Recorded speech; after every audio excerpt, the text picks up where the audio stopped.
basicamente, existe um organismo, que seria um organismo ancestral, que teria dado origem a todos os outros organismos que vivem hoje em dia.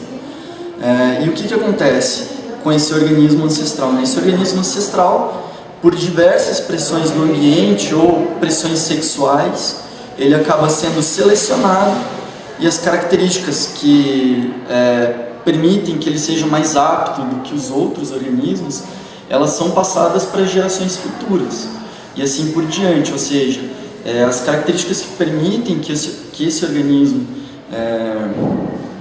sobreviva com uma maior facilidade, permite com que esse organismo deixe uma prole maior, né? Deixe uma maior quantidade de filhos.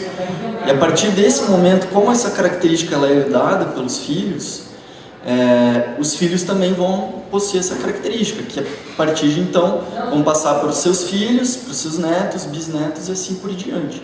Então essa característica ela acaba, com o passar de muitos e muitos anos, ela se torna presente em muito mais organismos da mesma população. Ou seja, um organismo que é menos apto, ele já vai reproduzir menos, e com o passar de várias gerações, as suas características elas tendem a desaparecer. Enquanto que os organismos que reproduzem mais, eles deixam mais filhos e assim essa característica tende a ficar mais tempo na população.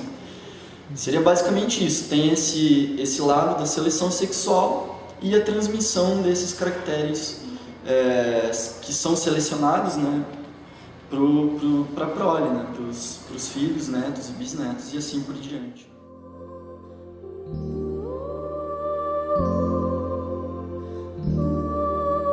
Então, como que esse fóssil se forma?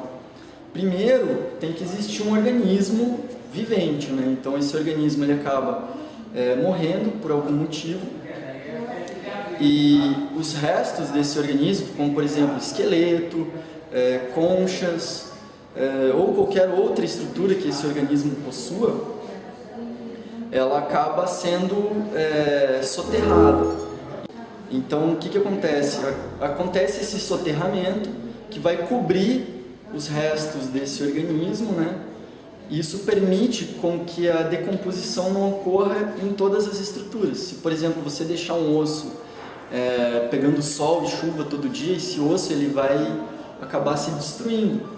Então, precisa obrigatoriamente passar por esse processo que eu falei para vocês, que é o soterramento. Então, depois desse soterramento, acaba acontecendo a passagem desse resto, desse organismo, das estruturas orgânicas para inorgânicas, né? Passam a se tornar parte das rochas. Então, isso se chama um processo de fossilização, que é a passagem do organismo da biosfera, né, de onde nós vivemos, para essa parte de rocha, né, litológica, que é dita, né? Então esse processo de fossilização ele faz com que a estrutura desse organismo ela se modifique, certo? E se torne uma rocha, né? Então é meio que feita uma divisão arbitrária, que o fóssil só é fóssil quando ele foi formado antes da pré-história. Então a pré-história ela está diretamente ligada à origem da escrita. Então a história é todo momento após a origem da escrita, e a pré-história é tudo que foi antes da origem da escrita. Isso é cerca de 12 mil anos atrás. Então, para ser fóssil, obrigatoriamente tem que ser restos de organismos que viveram há mais de 12 mil anos atrás.